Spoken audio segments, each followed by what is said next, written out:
I was 60 the morning my daughter-in-law nearly took my life over burnt toast. You think I'm exaggerating? Then let me take you back to that kitchen.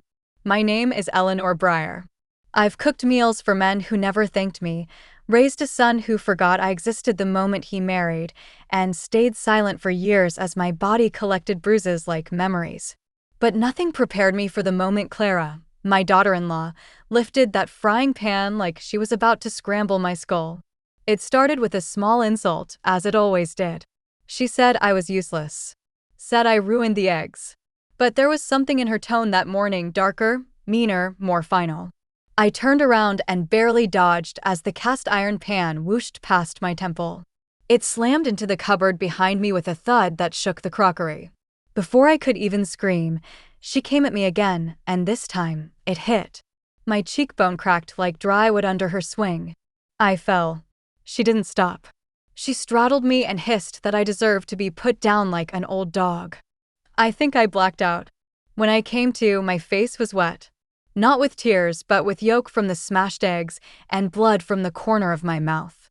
And in that moment, I decided something. I would no longer die quietly in this house. I waited days in silence. Not because I was afraid, but because I was watching, listening, healing, and preparing. What Clara didn't know was that one of her old friends, a woman named Vera, had once told me over coffee that she used to practice law before her husband died. We hadn't spoken in years, but bruises talk louder than words. I called Vera. I showed her everything, my bruised body, the scalded arm, the hospital reports I had secretly collected under the name E. Smith. And Vera? She didn't hesitate. She didn't blink. She simply opened her bag, pulled out a yellow notepad, and said, "Let's burn her down legally." So I stayed quiet. I let Clara think she won. I even thanked her for the dinner one night, just to see the smirk on her face. But a storm was brewing. And when I finally walked into that courtroom, my body scarred, but my back straight, Clara's smirk shattered like glass. You want to know what happened next? Then stay with me. Because this isn't just a story of bruises and pans. It's a story of silence turned to thunder. Of betrayal answered by justice. And of a grandmother who stopped being a victim and started writing her own verdict. Before you go, if you've ever been silenced, underestimated, or hurt behind closed doors, I see you. Tell me, where are you listening from? And if this story speaks to you, please like, share, and subscribe to our channel. There are thousands of Eleanors out there. Let's make sure they know they're not alone. Clara had no idea I had been preparing for this moment for months. While she pranced around the house in her silk robes, calling herself Queen of the Kitchen, I had become something else entirely, a student of silence, of law, of justice. Vera met me twice a week in secret. We used the old bookstore cafe across town, the one Clara never went to because, in her words, poor people smell like bread. Vera taught me how to catalog everything: dates, times, what was said, how long the bruises lasted, what medication I took to reduce swelling. I even started using Clara's own words in my journal. Every insult she threw at me was documented, down to the moment she said, "I hope you choke on your next breath, you old bat." But that wasn't the worst of it. One morning, a week after the frying pan attack, she handed me a bottle of bleach and told me to clean the floor I was leaking on. I remember gripping the bottle so tightly my knuckles turned white. I could smell the blood still crusted behind the cabinet baseboard from where she'd hit me. Still, I said nothing. Vera told me the best revenge is the kind that builds slowly, brick by brick, until your abuser is trapped in a house made of their own sins. And so I built. But Vera wasn't just helping me out of pity. There was a deeper reason, one I wouldn't fully understand until later. You see, Vera once trusted Clara too. They'd been close friends in law school, until Clara seduced Vera's fiancé and married him within months. Clara destroyed Vera's life long before she ever laid a hand on mine. This wasn't just my battle. It was ours. By the time we filed charges, the evidence was stacked like firewood. Photos, medical files, audio recordings I had started discreetly capturing on Vera's old phone. Even a video clip, one where Clara pushed me into the wall while yelling that I was a waste of oxygen. The judge's eyes narrowed when he saw it. Clara tried to cry, of course. fake tears running down her perfectly powdered cheeks. She said I'd gone senile, that I was making it up. But when Vera stood up and introduced herself as Clara's former best friend, then listed the exact psychological patterns of someone with violent control issues, the room fell silent. It was the first time I saw fear in Clara's eyes. And yet, the true punishment wasn't the court order. It wasn't even the fine or restraining order. It was watching Clara walk out of that courtroom into a world that no longer believed her. Her husband, my son, left her the next day. Her friends unfollowed her. Her job revoked her community volunteer badge. And in the end, she went home alone to a house filled with everything she used to own, except power. Because I didn't just win in court, I reclaimed my name, my safety, and the silence she once forced upon me. But trust me, this story isn't over yet. There's still the matter of my son, the man who let this happen under his roof. And you'll soon learn, silence runs in this family, but so does reckoning. I once believed a mother's love was enough to protect her child from turning into a stranger. But nothing prepared me for the betrayal that came, not from Clara's hands, but from my own son's silence. His name is Jared, my only child. The boy I raised through winters without heat, scraped knees, and bedtime stories when the power went out. The boy who once held my hand tightly when thunder scared him, now couldn't even look me in the eye. After the frying pan incident, I expected him to notice something, anything. My black eye, my swollen wrist, the limp in my walk. But every time I passed him in the hallway, he either looked at his phone or muttered something about work stress. I thought maybe he was in denial. Maybe she was fooling him too. But one night, I overheard something that turned my stomach to stone. They didn't know I was awake. Clara was laughing, really laughing, and she said, "Your mother's like a dog. Beat her enough times, and she stops barking." And Jared? He didn't defend me. He didn't get angry. He just said, "Just don't leave marks this time. She's getting paranoid." My knees gave out right there in the dark hallway. That was the night I realized I had no son anymore. Just a man who shared my blood, but not my heart. After court, when Clara lost everything and slinked away, Jared stayed. But not for me. He stayed because his pride wouldn't let him leave the house that was still legally half mine. He avoided me like a ghost in the hallway. But he underestimated how much I had changed. Vera and I weren't done. We reopened the property deed and traced the financial documents Jared signed after my husband passed. Turns out, he'd forged my signature on a mortgage top-up to cover Clara's cosmetic surgery loan. My house, the one I built with 30 years of labor, was nearly sold to pay for her cheekbones. We froze the transfer just in time. And then I did something no mother ever wants to do. I served legal notice to my son. Jared begged me not to go through with it. Suddenly, his voice cracked. He cried. He said Clara manipulated him, that he never meant for it to go this far. But what he meant was he never expected me to fight back. I didn't yell. I didn't argue. I just said, "You had years to speak. Now it's my turn." He called me heartless. He called me cold. But I call it survival. Because sometimes, when your own blood tries to drain you dry, you have to cut off the infection to save what's left. I moved out that week. Vera helped me get a small apartment not far from the courthouse. It's quiet, peaceful. Mine. I still have the limp. The scar on my cheek is faint, but it tingles every time I look in the mirror. A reminder. Not of pain, but of victory. Because I walked out of that house with nothing but my dignity, and I rebuilt everything. And as for Clara? Her face may be smooth, but her reputation is scarred forever. As for Jared, well, he's about to learn the weight of what he tried to steal. And in the next chapter, you'll see exactly what I left behind and why it's about to crush him. Before I walked out of that house for the last time, I stood in the kitchen, the very same kitchen where Clara tried to end me with a frying pan, and I looked around. The sun was coming in through the lace curtains. The air was thick with the scent of burnt grease and old betrayal. And on that old wooden table, I placed a single envelope. Not taped to the surface, not hidden away. Just sitting there. Waiting. I knew Jared would see it. He was too greedy not to. And when he opened it, he'd find something far heavier than ink and paper. I had been quietly working with Vera to file a retroactive asset freeze, not just on the house, but on every account linked to Clara and Jared's name that was connected to any forgery or abuse.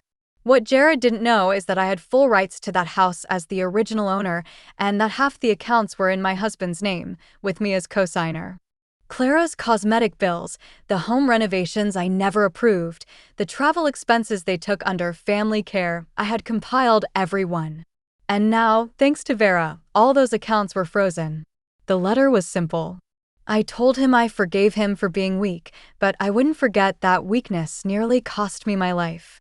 I told him that forgiveness doesn't mean access, that I would not be returning, that I had filed a restraining order, and that I had named the local women's shelter as the recipient of the house if anything ever happened to me. I told him that I hoped he found peace. But peace comes after accountability. And that time had come. Later, Vera told me Jared showed up at her office 3 days later, red-eyed and shaking. He said he lost everything. That Clara left him the same night the accounts were frozen. That he never imagined I would go so far. But Vera simply handed him a second letter. One I had written for him, privately. It was the truth. That I raised him with love and blind faith. That I used to think love could outlast betrayal. But some people mistake kindness for weakness, and once that line is crossed, it becomes a mother's greatest heartbreak to realize her son has become her enemy. I heard he wept. I heard he begged Vera to speak to me. But she told him what I'd already decided. I would speak to him again one day. But only after he stood in front of the same judge who saw the bruises on my face and admitted what he did. Until then, he would live with the weight of silence. The same silence he let fester for years in our home. The frying pan didn't break me. Jared's silence nearly did. But now my voice is louder than their cruelty ever was. And in the next chapter, I'll tell you what I found when I opened the door to my new life and the woman who was waiting there, who would change everything. The day I moved into my small apartment, the one with creaky floors and a view of nothing but a rusting fire escape, I thought I had left everything behind. The frying pan, the bruises, the betrayals, the silence. But healing doesn't come just because the abuse stops. It comes when someone finally looks you in the eyes and says, "I believe you." That someone was already waiting on the 3rd floor when I arrived. I remember the moment so clearly. I was dragging my last suitcase up the stairs when I heard a voice say, "Need a hand, sweetheart?" I looked up and saw her, gray hair pulled into a bun, eyes sharp as pins, and a strength in her posture that told me she'd survived worse than gossip. Her name was Margot. And without asking anything more, she grabbed the other end of my bag and helped me up. We didn't speak much at first. She just handed me a glass of water and said, "You've got that look. Like you've finally stopped screaming into pillows." I laughed. Or maybe choked. I wasn't sure. But I asked her what she meant.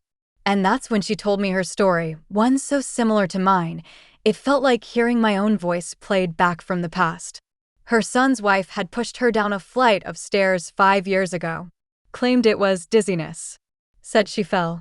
Margot was in the hospital for a week with cracked ribs and a fractured wrist. Her son? He sided with the wife. She's young. She didn't mean it. Sound familiar? Margot never got justice. No court case. No lawyer friend. But she got something else, freedom. She packed a single bag, disappeared from that town, and rebuilt her life from a whisper. And she told me something I'll never forget. You don't just survive women like Clara. You outlive them, and then you outshine them. Margot became my strength when the nights got too quiet. We shared meals, war stories, and tears we never dared shed before. She helped me apply for a volunteer role at the shelter where my house would one day go. At first, I hesitated. What could I possibly offer other women still bleeding from fresh wounds? But Vera said something that pushed me forward. You don't need to be whole to help. You just need to be honest. So I walked into that shelter, trembling but upright. And the first time a young woman looked at my scars and didn't flinch, but nodded because she had her own, I knew I was home.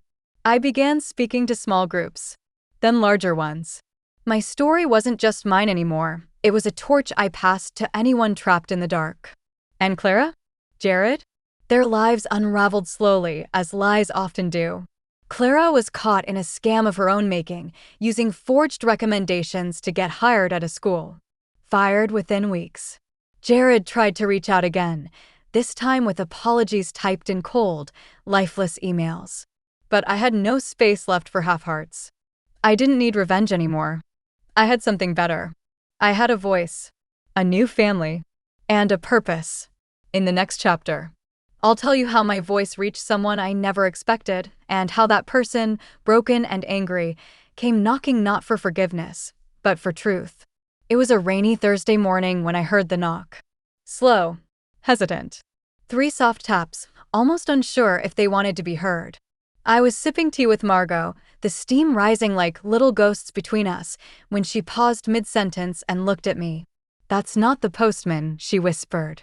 I stood slowly, my heart heavy with the rhythm of old instincts. I opened the door, and there he was. Jared. My son. Standing in the hallway with hair uncombed, shirt crumpled, and eyes that looked like they hadn't rested in weeks. For a moment, neither of us said a word. Just the sound of rain ticking softly against the windows behind him. Then he looked down, ashamed, small, stripped of arrogance, and said, "Mom, I didn't come here for sympathy. I came because I've lost everything, and I think it's what I deserved." I said nothing, just stepped aside. Let him walk in. Let him sit on the couch where women had cried, where stories had been shared, where truth didn't need makeup. He looked around like the room belonged to another world. "You live here?" he asked, disbelief in his voice. "I live in peace," I replied. "That's more than I ever had under your roof." He nodded slowly, taking it like a man finally ready to admit he was a coward. And then he broke. Tears rolled down his face, quiet and raw, and he said things I never thought I'd hear from my only child. "Clara threatened to leave me if I defended you. Said you were manipulating me." I believed her. I let her turn me into a version of myself I don't even recognize. And when she left with everything. Even my self-respect. I listened. Not because I owed him that, but because I needed to know if any part of the boy I raised was still in there. And then he said the words that cracked something inside me. When I watched that courtroom footage again, when I saw your face, bruised, and I heard your voice so calm, I realized I wasn't just a bad son. I was your accomplice. And I'm sorry. That was the moment I saw it, not just guilt, but a man finally brave enough to face the shadow he helped cast. But apologies, no matter how sincere, do not heal wounds. I told him as much. You let her beat me, Jared. You let her silence me. You sold off my dignity for peace in your marriage. He nodded again. I know. And I don't expect you to forgive me. But I'm here because I need to face what I ran from. I want to stand in that shelter with you and tell every woman there that I once betrayed the strongest woman I've ever known. Margot walked in then, quiet as ever, and handed Jared a cup of tea. No words. Just a gesture. She looked at me and whispered, "Sometimes, grace is not forgiveness, it's letting them carry their shame honestly." And I knew she was right. I didn't hug Jared that day. I didn't welcome him back into my heart. But I let him sit beside me. And that was a beginning. In the next chapter, I'll tell you how Jared's journey toward redemption sparked something bigger, something that would soon turn my personal story into a movement no one saw coming. Jared didn't come to my apartment every day. He came every week. Quietly. Sometimes to sit. Sometimes to help pack food boxes at the shelter. Sometimes just to listen while women stood and told their truths, many of them trembling, many of them still unsure if they were allowed to cry. At first, I watched him like a stranger. I didn't trust his eyes, his posture, his sudden softness. But time has a strange way of proving what words can't. I saw him carry chairs. I saw him sit beside a girl with stitches across her lip and never once flinch. And I saw the moment he told a room full of survivors, "I failed my mother." And now, I want to use that failure to help someone else find the courage to leave before it's too late. There was a silence in the room. A heavy, sharp silence. But then a woman, just 19, hair still damp from a shelter shower, stood up and said, "I wish my boyfriend's father had done what you're doing now." And from that moment, Jared became something unexpected. A bridge. A living confession. A warning. He didn't fix what he'd done. But he became living proof that silence can be shattered and that suns can change. That evening, Margot pulled me aside. "You do realize what's happening, don't you?" she asked. I blinked, unsure. And then she smiled. "Your story started with a frying pan. Now it's feeding a fire. A movement. Other women are starting to ask questions. Speak louder. They want to know how you did it." I hadn't noticed. But she was right. One woman named Teresa asked to speak with me privately after a shelter meeting. She pulled up her sleeve and showed me the cigarette burns from her daughter-in-law. Another woman confessed that her own son locked her in the basement for hours, saying it was for her own safety. They cried not because they were weak, but because someone else had finally spoken first. And that's when I knew. I had to do more than survive. I had to lead. Vera helped me reach out to a journalist who was working on a series about elder abuse, stories that were often too quiet, too shameful, or dismissed as family issues. When the article came out, the headline read, "She was attacked with a frying pan, now she's setting fires of change." My photo was on the front. Jared's story was part of it, too. And so was Clara's. Not as a villain caricature, but as a warning of what manipulation can become when no one speaks up. Within a week, the shelter was flooded with calls, donations, messages from women who said, "I thought I was the only one." And I knew we were only getting started. In the next chapter, a letter arrives. But not from Clara. From someone else. Someone whose name I never expected to see again. And what's inside? It threatens to undo everything we've built, unless I face a choice that could break me all over again. It arrived on a Monday. A plain white envelope, slid under my apartment door with no return address, no markings, no sound to announce its arrival. Just there, waiting. I stood over it for minutes, something cold dripping down my spine. Margot wasn't home. Jared wasn't due until later that evening. It was just me and this thin, paper ghost. I picked it up with shaking fingers and sat at the table. For a brief moment, I thought, maybe it's another woman reaching out, maybe it's gratitude. But as soon as I opened it and saw the name at the bottom, I felt the blood drain from my face. Clara Weston. No, not Clara herself. Not in her handwriting. But typed. Clean. Sharp. A letter sent by her new lawyer. It began formally, almost politely, "Dear Ms. Breyer," but then it unfolded into something darker. Clara was suing me for defamation of character. She claimed the public article had caused her irreparable damage, social isolation, and emotional trauma. She claimed I had twisted the truth and that I was using my fabricated victimhood to build a personal brand. I laughed, but it was a bitter, broken laugh. That woman, after everything, was trying to rewrite history. But what turned my breath to ice wasn't the lawsuit. It was the attached demand, a full public apology, retraction of the article, and an agreement to cease all public speaking engagements. She was trying to silence me again. Only this time, not with a frying pan, but with paperwork. With the law. The very system I had used to fight her. I didn't cry. I didn't crumble. But I'll admit it, I was shaken. Because even when you survive, even when you rebuild, there's always a small piece of you afraid that the monster will come back wearing a new mask. I called Vera. She came within an hour. Read every line.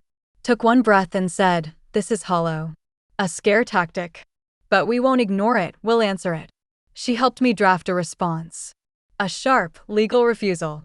We attached every hospital record, every photo, every court transcript, and even a signed statement from Jared admitting what he had witnessed. But before we sent it, I did something Vera didn't expect. I added a letter of my own. Not addressed to the court, but to Clara. It read, "You already took my silence once. Now you're trying to take my voice. But you've forgotten something. This voice doesn't belong to me alone anymore. It belongs to every woman who sat in a room and finally said, 'Me too.' You can sue me. You can scream from your corner of the world. But you cannot undo the truth. And no matter what you do next, I will not hide again." We sent the whole package the next day. And then, we waited. What happened next didn't come from Clara. It came from someone else. Someone who read the article. Someone powerful. Someone who wanted to take my voice even further onto a stage I never imagined. In the next chapter, I'll tell you who that person was and how saying yes to their offer almost cost me the one thing I thought I had finally reclaimed, my peace. 2 weeks after Clara's legal threat was neutralized, I got a call from a woman named Lila Everett. At first, I didn't recognize the name, but when she mentioned she was a senior producer at a national talk show called Truth Table, my breath caught. I'd watched that show quietly for years, women, survivors, advocates all sharing the kind of stories we were told to whisper. "We read your article," Lila said, her voice calm but charged. "We don't want to just talk about what happened to you. We want to talk about what you're doing now. Would you be willing to come on air?" I looked around my tiny apartment at the secondhand curtains, the modest stove, the stack of tea tins Margot and I collected from thrift shops. I wasn't a celebrity. I wasn't even sure I was brave enough to sit in front of cameras and bear my pain again.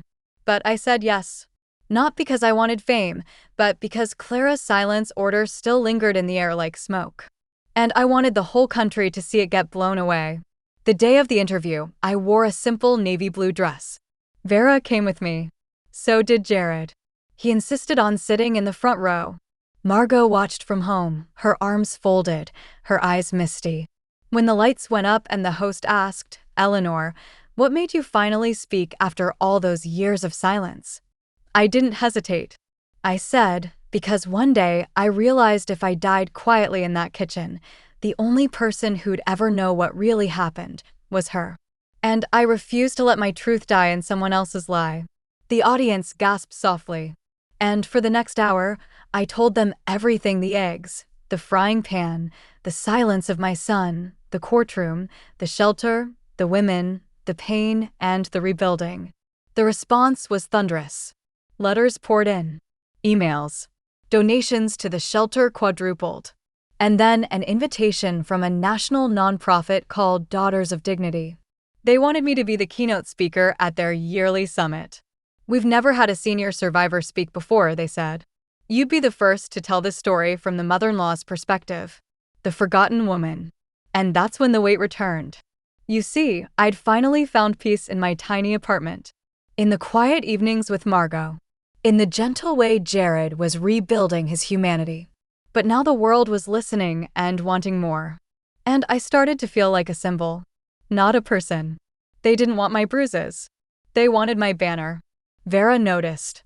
One night she said, "You don't owe anyone you're healing, Eleanor. Be careful not to burn yourself just to keep others warm." And I knew she was right. So I did something that startled everyone. I said no. I turned down the summit. I told the press I was taking a pause. And I went back to the shelter. Not as a speaker. Just as a woman who could make tea, fold blankets, and listen. But just when I thought I had finally chosen peace over noise, someone showed up at the shelter one rainy afternoon. Someone no one expected.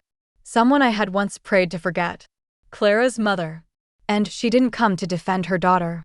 She came holding a diary and a secret that would burn everything I thought I knew to ash. In the next chapter, you'll hear what was written inside. And why it changed everything. She was soaked from the rain, her gray coat clinging to her frail frame, mascara running beneath her glasses. At first, I didn't even recognize her.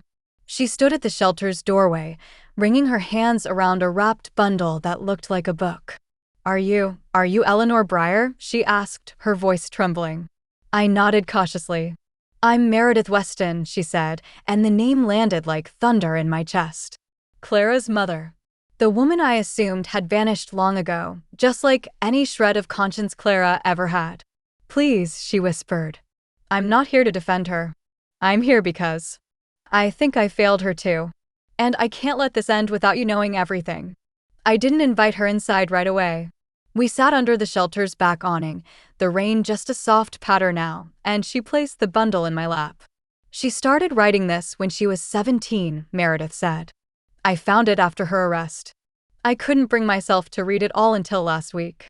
But when I did, I realized she wasn't just cruel, she was broken long before she ever met your son." I opened the diary slowly. The pages were water-warped, ink faded in places, but the words screamed with clarity. Clara wrote about her father, violent, controlling, a man who beat Meredith and threatened Clara if she ever told. She wrote of nights hiding under tables, of watching her mother bleed, of learning silence before she learned math. But worse, she wrote about how she learned power. How she realized hurting others gave her a sense of control when she had none. Her first act of cruelty wasn't against me, it was against a schoolmate who mocked her scars. Then a teacher she humiliated. Then Vera, her best friend, whom she betrayed just to feel untouchable. And then me. She wrote, I don't hate Jared's mother, but she's weak. And when I see weakness, I crush it. Because if I don't, I remember how it felt to be the weak one. My stomach turned. Not out of pity, but horror. Clara wasn't just abusive. She was a product of years of unspoken torment. That didn't make her less guilty, but it made the monster more human. Meredith watched me as I read. Her face was pale, eyes red, hands gripping each other tightly. I'm not asking you to forgive her, she said. I just wanted you to know, she wasn't born cruel. She was made that way. And I was part of it. I closed the diary. My hands were shaking. So was my heart. I didn't say anything for a long time. I just looked out into the gray sky and whispered, pain creates pain. But that doesn't excuse what she did with it. Meredith nodded. No, it doesn't. But maybe it explains why you're the first person in her life who ever fought back. That night, I sat alone, staring at that diary. And I made a decision. I wouldn't burn it. I wouldn't hide it. I'd keep it, not as justification, not as sympathy, but as a map. A trail of red flags, of inherited trauma, of how the abused can become the abuser when no one intervenes. Because the truth is, what happened to Clara, and what happened to me, were two parts of the same tragedy. In the next chapter, I decide to do something no one expected. I invite Jared, Meredith, and one other person to a table. Not to reconcile, but to confront the full weight of truth. To ask the question no one wants to answer, can healing begin without forgiveness? I borrowed 4 chairs from the shelter's meeting room. Nothing fancy, just sturdy enough to hold the weight of unspoken guilt. I set the table myself, pouring tea into chipped cups, folding napkins with the same care I used to fold bruised hands after long days in Clara's kitchen. But this table was not for comfort. It was for confrontation. Jared arrived first. He looked nervous, still unsure of where he stood in my life. Meredith came next, holding her purse like a shield. And the last person to enter the room was Vera. Yes, Vera. Because if there was anyone who had earned a seat at the reckoning, it was the woman Clara had betrayed long before she betrayed me. We sat in silence at first. For people, all scarred in different ways by the same woman. I looked at Jared. You need to hear what your wife lived through, I said. Not because it erases what she did, but because it explains what she became. I slid the diary to him. Meredith had agreed to let him read it, though I could see her hands trembling as he opened it. Jared read in silence. And as the pages turned, his expression shifted: confusion, shame, horror. She never told me, he whispered. I thought she was just angry, not damaged. Vera leaned forward, her voice like ice breaking. We're all damaged, Jared. But we choose what we do with that damage. Clara chose destruction. Then she looked at me. But you, Eleanor, you chose to build something out of what she tried to ruin. I took a breath. That's why we're here. Not to rewrite what happened. Not to pity anyone. But to understand that the cycle stops here. I looked directly at Jared. You were raised by a woman who taught you love with boundaries. And yet you let someone erase those boundaries because it was easier to watch than to speak. I don't need you to apologize again. I need you to decide who you are now. He nodded, tears forming. I want to be someone who earns your trust back, not with words, but with action. I don't know if I'll ever deserve it, but I'll try. I turned to Meredith. And you? She swallowed hard. I want to do what I didn't do for my daughter, speak up before someone else is broken. Help women like you before they become women like Clara. We didn't hug. There were no warm group embraces or forgiveness tied up in neat bows. What happened at that table wasn't healing, it was truth. And truth is where healing can begin if you let it. When they left, I sat there alone. The tea had gone cold. But for the first time in years, I felt warm. Not because everything was okay, but because I was no longer carrying the weight alone. In the next chapter, something unexpected happens. The shelter receives a donation from an anonymous source, large enough to open a second home for older women escaping domestic abuse. But when we trace the name behind the account, we find someone I never thought would try to make anything right. Not in this lifetime. It came in a brown envelope. No glitter. No letter. Just a single receipt showing a transfer of $50,000 to the shelter's account from a private foundation registered in a distant town. At first, the staff celebrated. Donations of this size were rare, especially for a shelter that specialized in elder abuse survivors. But when Vera caught wind of it, her legal mind stirred. Anonymous donors usually aren't this clean, she said. Someone's hiding behind a name that doesn't belong to them. And just like that, she started digging. In 3 days, she found it: a shell trust, a buried address, and a name filed at the very bottom of the transaction trail: Clara Weston. I stared at the printed email in silence. Jared had come by the shelter that evening and read it over my shoulder.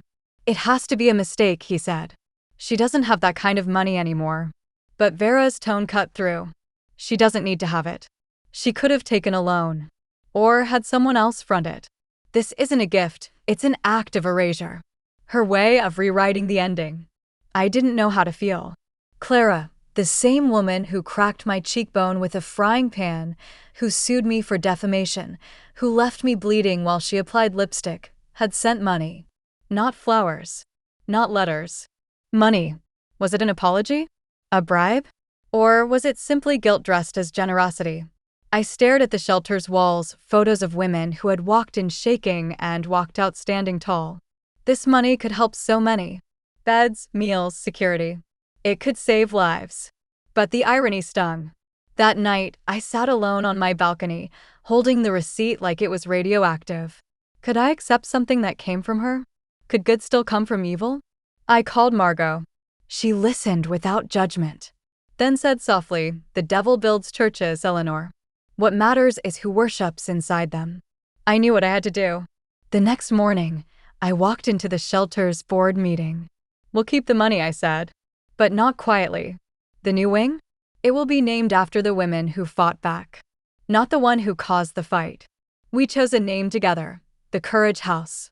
And on the dedication plaque, we listed 7 names of survivors who had lived through unthinkable cruelty: mine, Margot's, Vera's, and 4 others who had once been afraid to speak, but now led workshops and support circles. Clara's name would never touch the walls. But behind every act of giving lies a motive. And Vera, ever the strategist, kept watching.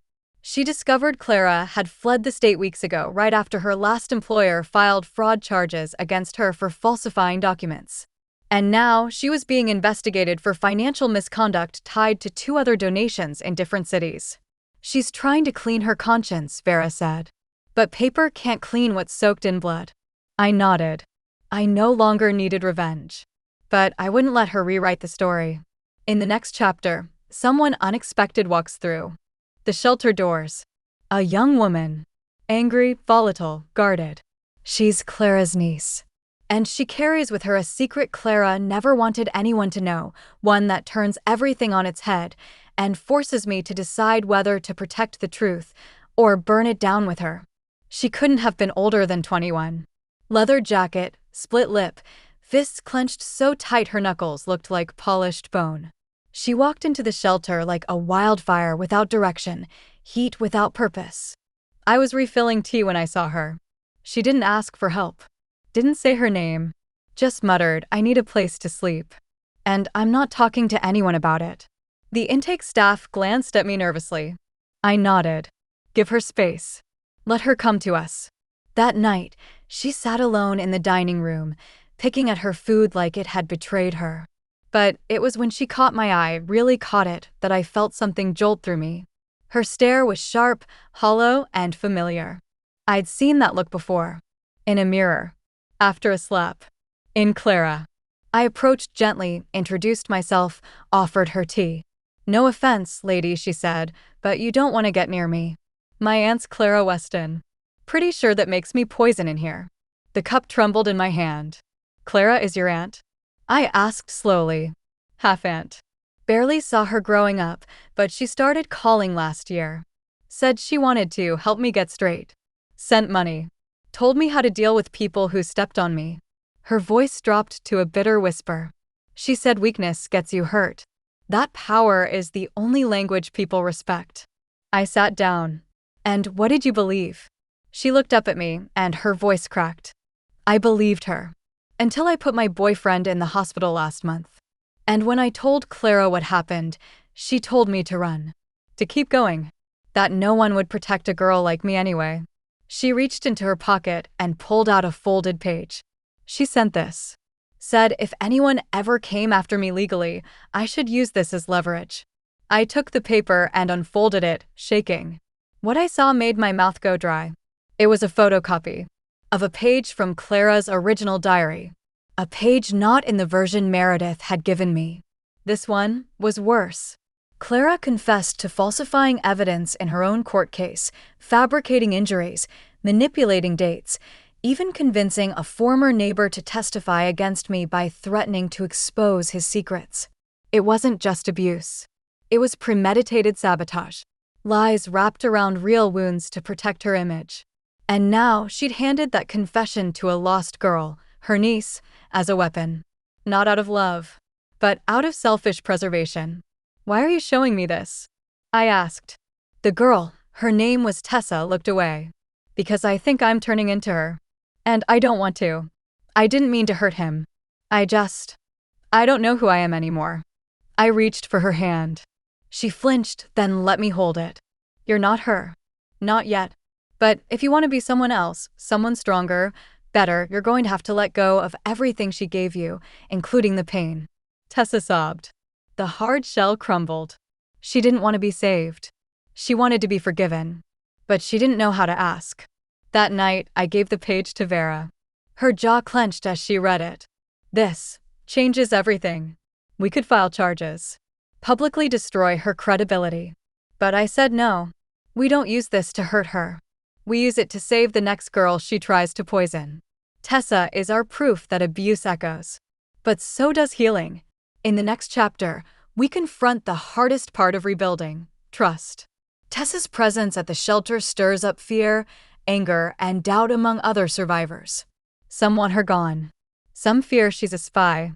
I'll have to defend the girl with Clara's blood and prove that legacies can be broken even when the world refuses to believe in second chances. The next morning, whispers spread like wildfire through the shelter. Tessa's name had escaped someone's lips, and now it was a spark in a dry forest. Clara Weston's niece? She's dangerous. If she's anything like her aunt, she doesn't belong here. I heard it all. In the dining room. In the hallway. Even behind closed doors. One woman, a kind soul named Brenda, who'd once been thrown downstairs by her own daughter-in-law, came up to me, eyes filled with fear. Eleanor, she said, how can you let her stay? We've fought so hard for safety here. And now we're letting in her blood. It broke my heart. Because I understood. These women weren't being cruel. They were protecting themselves. They'd earned peace, and Tessa's presence reminded them of the hands that once shattered it. I called an emergency meeting. Not with the board. With the women. The survivors. I stood in the center of the common room, facing their anxious eyes. And I said, I know what you're afraid of. And I don't blame you. If someone had told me, just weeks ago, that I'd be sheltering a Weston, I would have laughed. Or screamed. Or run. But we are not what we inherit. We are what we choose to become. Tessa came here broken. Not breaking. And yes, her last name shakes us. But she's asked for help. And this place, this house, we didn't build it just for the women already safe.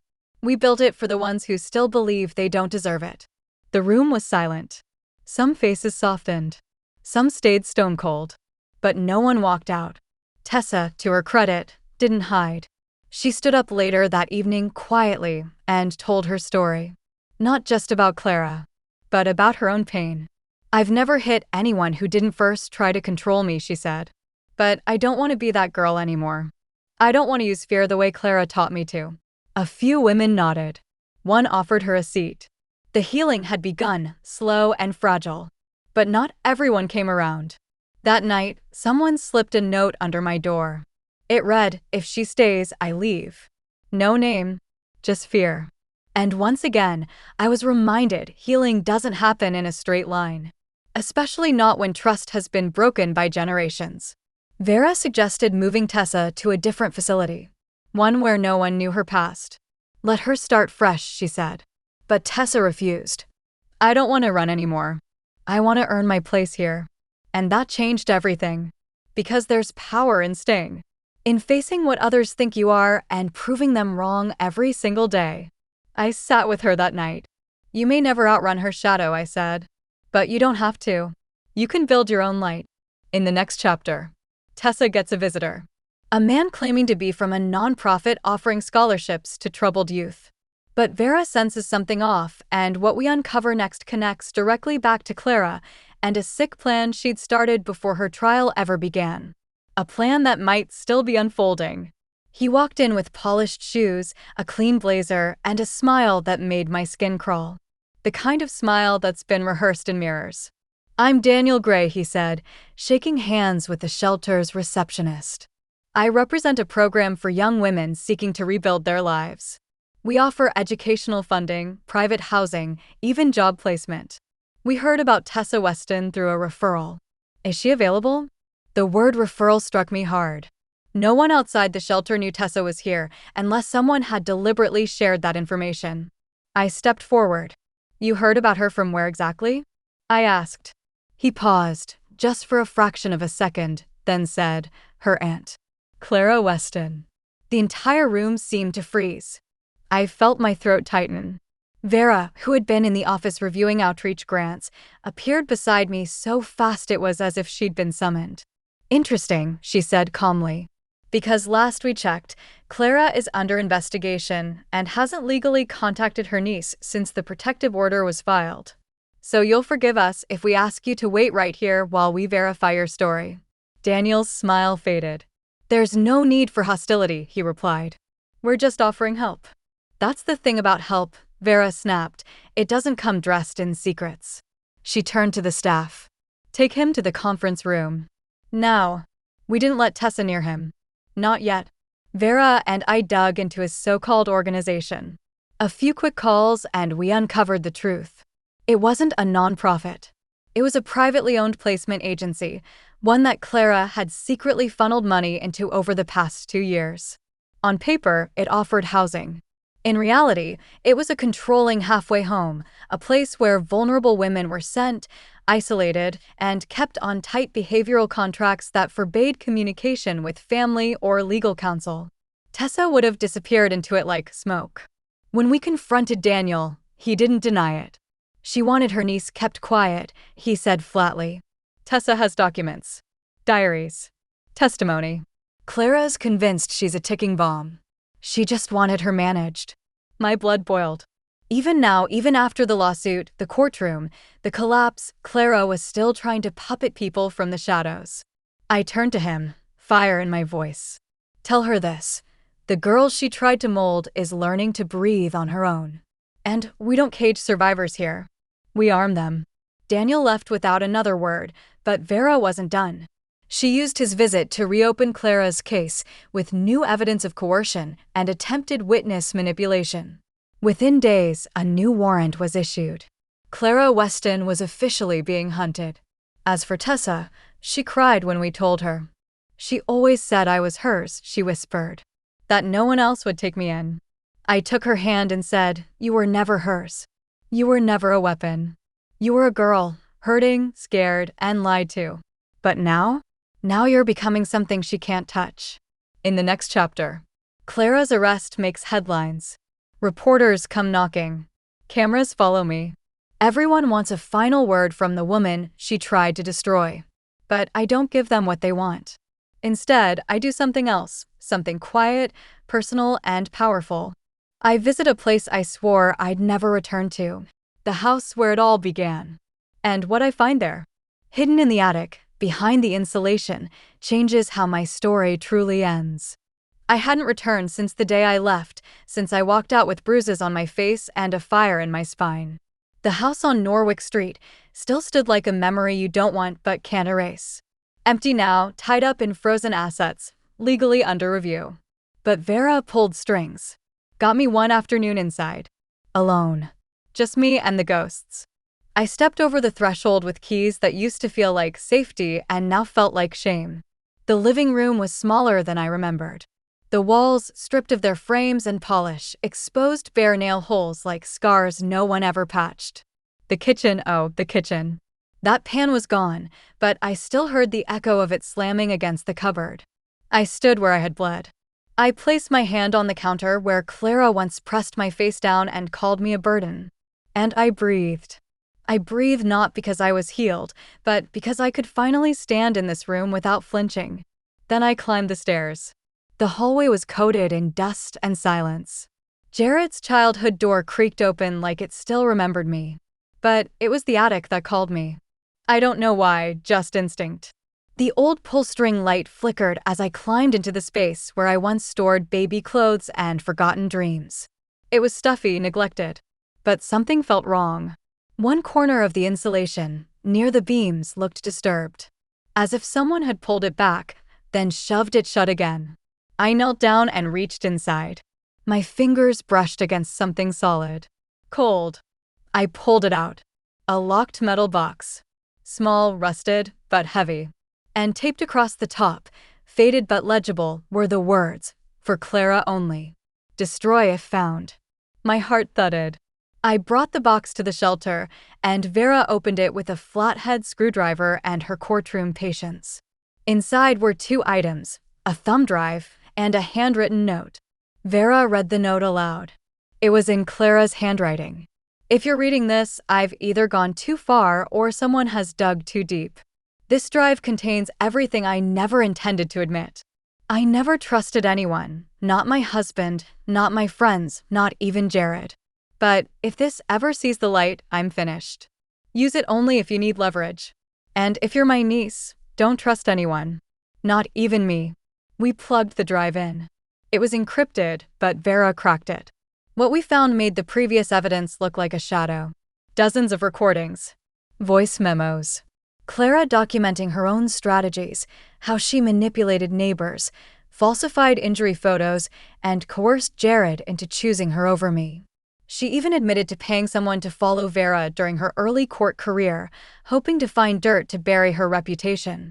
Clara's entire empire of control, recorded by her own hand.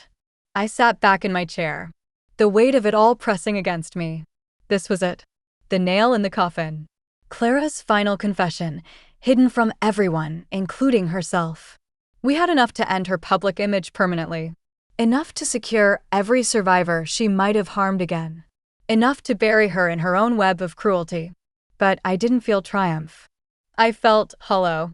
Because in her attempt to control the world, Clara had recorded the collapse of her own soul. In the next chapter, Vera prepares the legal submission that will ensure Clara never harms another life again. And I sit down one final time with Jared, Tessa, and the women of the shelter to read the letter I've written not for Clara, but for myself. The letter that will close this story forever.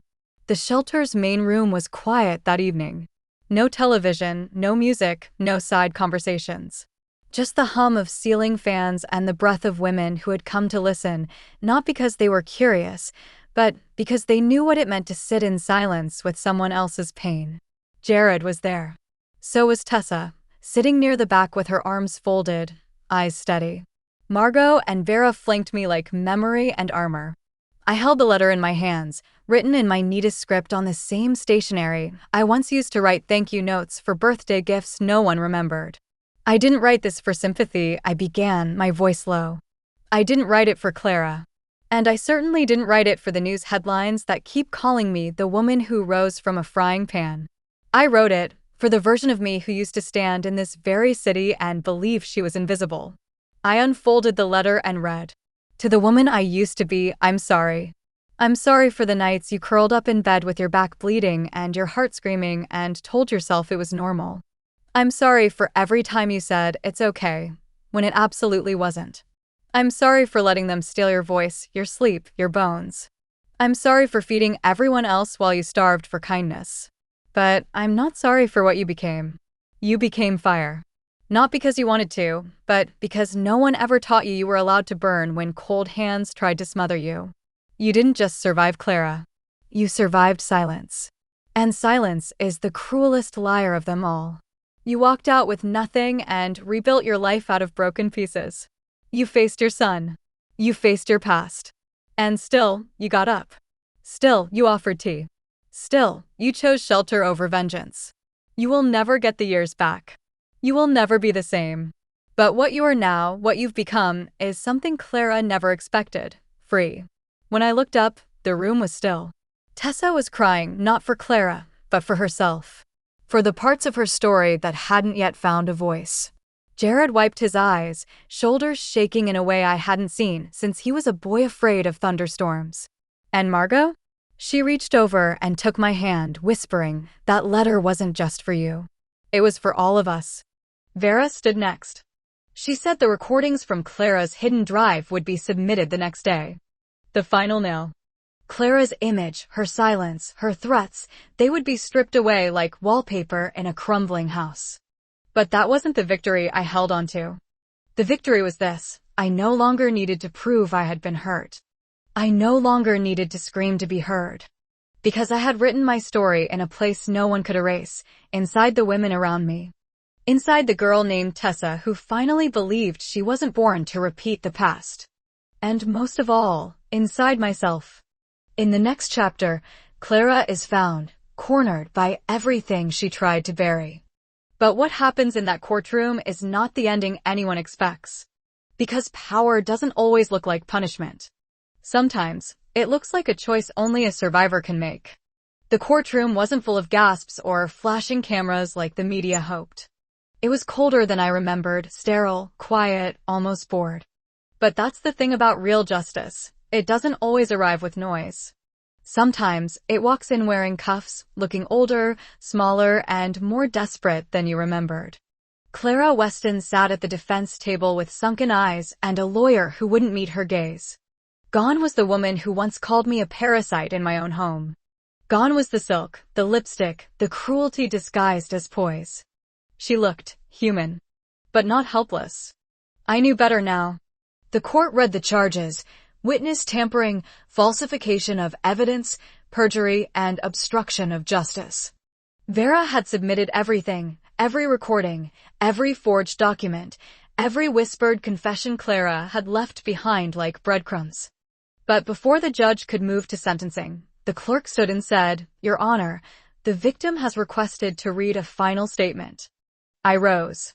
Slowly. The same way I used to stand from the kitchen floor when she'd knock me down and tell me to stay there. I stood in silence for a moment, then looked directly at Clara. Her eyes flickered. Not defiance, something else. Fear? Or recognition? "This is not a statement of vengeance," I said. "It's a record. For everyone who thought women like me would stay quiet forever. For every mother-in-law who was laughed at, dismissed, and bruised behind closed doors. For every son who looked the other way. And for every woman who still believes the lie that if she just stays quiet, it'll stop hurting." I paused. The room held its breath. Clara Weston did not just hit me. She erased me on paper, in court, in my own home. She used silence as a weapon, control as comfort. And still I survived. But survival wasn't the victory. Speaking was. Rebuilding was. Choosing not to become like her was. I looked at the judge. I asked that this court sentence her fully. Not just for what she did to me, but for what she tried to do to truth itself. And yet, as I sat down, I realized something. The gavel wouldn't heal me. The sentence, 10 years, no parole for the first 5, was justice, yes. But justice isn't peace. It's a door. And now that door was finally open. As Clara was let out, she looked at me one last time. Her lips parted like she wanted to say something. Maybe sorry. Maybe nothing. I didn't wait to hear. Because she no longer had the power to close any part of my story. In the next chapter, Jared makes a final request, One that catches me off guard. He wants to return to the old house, not to claim anything, but to bury something. What we bury together becomes the symbol of everything we lost and everything we reclaimed. Jared stood at my apartment door one quiet morning, holding a shoebox wrapped in an old towel. His eyes were steady, not ashamed anymore, but still marked by years of regret. "I need to go back," he said. "Just one more time. And I want you there." I hesitated. The house was no longer ours. The locks had been changed, the walls emptied, the memories slowly exorcised. It stood now as a legal holding under the shelter's foundation, its future still undecided. But Vera gave us one final afternoon. No lawyers. No court. Just us. The front door creaked like an old man stretching for the last time. Dust floated in sunbeams, and silence wrapped around the living room like a forgotten coat. Jared walked to the center of the floor, peeled back the edge of the rug, and knelt beside the old floorboards. "This is where I found her diary once," he said softly. "She kept everything here. Her lies. Her plans. And he choked. I let her do it. I looked the other way. I kept saying it was easier not to choose sides. But silence is a side." He opened the box. Inside was the old frying pan. The one Clara had used to hit me. Still stained. Still heavy. He placed it beside the floorboard. "I found it in the basement after she was arrested." I couldn't bring myself to throw it away, not because I wanted to keep it, but because I didn't know how to end it. I stared at the pan, at the symbol of everything I had endured. And I did something I hadn't done in years. I reached for his hand. "Then let's end it together," I said. We pried the board loose, laid the pan into the hollow space, and placed beside it a letter. One I had written the night before, not for Jared or for Clara, but for the house. "You held secrets. You held screams. You held silence for too long. Today, we return the pain you carried, but not as victims. As witnesses who will no longer forget. This house will not breathe fear anymore. Only truth." We replaced the board, sealed the gap, and rolled the rug back over it. No ceremony. No dramatic pause. Just finality. And peace. Outside, the wind felt lighter. Jared turned to me and said, "I don't expect everything to be okay. But I hope one day, when people ask you who your son is, you don't flinch." I looked at him, really looked, and nodded. That day's closer than you think. In the next and final chapter, I return to the shelter where the women wait not for answers, but for something more important, hope. And for the first time, I share the full story with everyone. The cameras are rolling. The world is listening. And the words I say are not just for me, but for every woman who's ever been hurt behind a closed door and told to stay quiet. The lights were gentle this time, not blinding, not staged. Just enough to illuminate the circle of women sitting in the shelter's community hall. Some had tear-tracked cheeks. Others held their heads high with quiet defiance. The air wasn't tense, it was full of breath, like the whole room had been holding it in for years. I stood in front of them, the cameras rolling not for fame, but for legacy. This wasn't a courtroom. It wasn't a fight. It was testimony. A final one. "My name is Eleanor Breyer," I began, my voice strong, not polished, not rehearsed, just mine. And I was beaten with a frying pan in my own kitchen. I was silenced by a woman who married my son. I was ignored by the child I raised with love. I lost my home, my peace, my voice. And for a while, I thought I'd lost myself too. Eyes locked with mine. Some nodded. Some wept. But I stand here now not as a victim, but as a witness. To cruelty. To silence. To survival. And most importantly, to truth. Because the truth doesn't just set you free, it sets others free too. I told them everything. About Clara. About Jared. About the court. About Tessa. About the house. About the pain and the rebuilding. I told them how healing doesn't come with time, it comes with choice. I told them they weren't broken. They were brave. And then I ended with this. If you're watching this, if you're sitting alone, bleeding inside or out, thinking no one will believe you, I need you to hear me clearly. You do not have to stay. You do not have to be quiet. You do not have to bleed to belong. Your life matters. Your voice matters. And your truth, no matter how long it's been buried, is still yours to speak.